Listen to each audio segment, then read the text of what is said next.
Something that worries caravanners who are new to towing is the fact that in certain circumstances there are deflections, quite bad ones, in the caravan. We call it lateral instability. And people invented stabilisers to damp that down with a damping process rather like braking. And this was one of the early ones. This device would have a turntable here which turns. It fits into the back of that piece that you mount near the tow ball. At the other end, it actually rests and sits in this device here that had to be fitted to the side of the A-frame.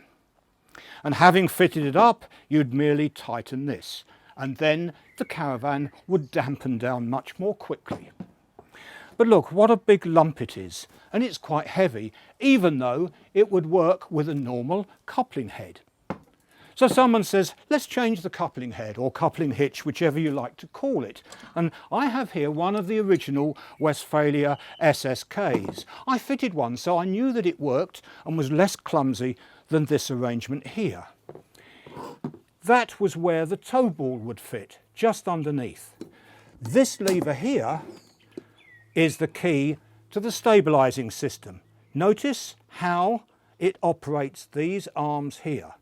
So having dropped it onto the tow ball in the usual way, you would then apply this, and underneath these little pistons would press inwards and grip the tow ball tightly.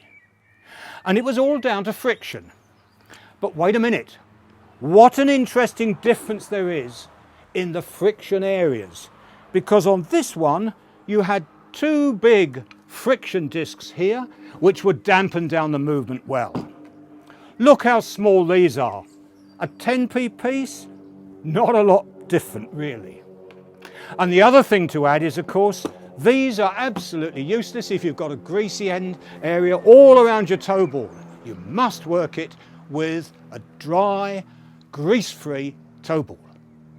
So let's just sum up stabilising, because it's not something that you set up by fitting one of these and cure when you've got a badly matched car and caravan.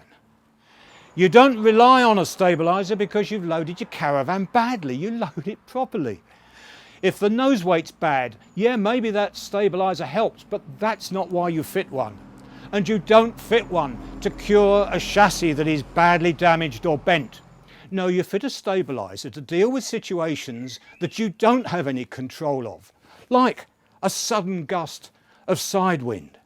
Or maybe you get turbulence when a big bus or a big truck passes you and the whole lot starts to move. And sometimes you find there's a bad road surface with a whopping great pothole. And lastly, there are situations when, hey, that lorry in front, there's something fallen off the back. I've got to avoid it. And in avoiding it, of course, you may set up the instability that thankfully will be dampened down by your stabiliser. And that's why a stabiliser is a good item to fit.